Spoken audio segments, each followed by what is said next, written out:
So finally ये हो रहा है और ये प्रेडिक्शन पहले ही हो चुकी थी।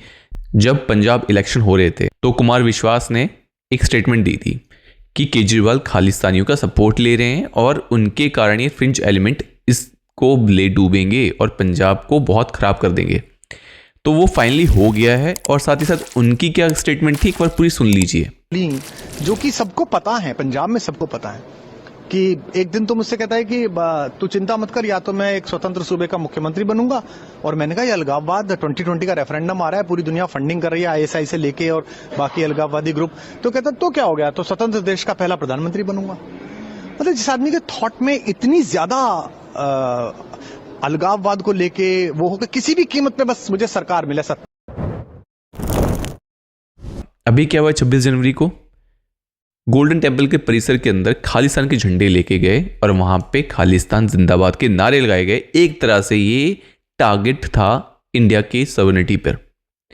तो इसी के साथ साथ यहाँ पे जो एनआईए और जो यहाँ पे जो सीक्रेट एजेंसी है उन्होंने फाइंड किया कि ये एक तरह से सॉफ्टन अटैक था हमारे ऊपर कि हमारी संप्रभुता पे क्वेश्चन किया जा रहा है। यहाँ पे कंसर्न स्टेट का भी है और सेंट्रल का भी है। स्टेट गवर्नमेंट तो पूरी तरह ही फ्रिंज एलिमेंट्स को स्पेशली खालिस्तान को इतना ओपनली सपोर्ट कर रही है कि अब वो फिर से इतना पनप चुका है।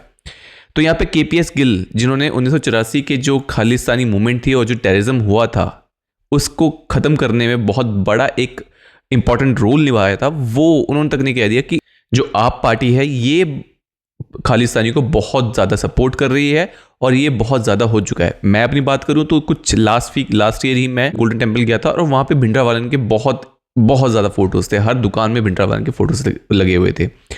तो तब काफ़ी लोग बोलते हैं संत है, तो मैं उस डिबेट पे नहीं जाना चाहता, बट पहले हम ये बात कर लेते हैं। तो यहाँ पे जो इश्यूज़ आए हैं ये आए हैं खालिस्तान और इनको कैसे पनपने दिया है केजरीवाल की गवर्नमेंट ने। तो पहली बात, जब केजरीवाल सपोर्ट लेने गया था कि खालिस्तान से चुनाव के टाइम पे, जो वहाँ पे जो लीडर था खालिस्तान को सपोर्टर थे उनके घरों में ठहरे, फंडिंग हुई, बहुत सी चीज़ें हुई। देन आफ्टर उन्हीं के एक लीडर ने कहा था कि मैं कोट कर देता हूँ, अनदर आप leader justifies Khalistan referendum says people have the right to demand a separate homeland. So simple सा है कि इनको सेपरेट होमलैंड की वो डिमांड कर चुके हैं, इवन दो कि आप किसी देश की सॉवरेनिटी पे, उसकी एकता संप्रभुता पे आप बहुत बड़ा एक क्वेश्चन कर रहे हैं।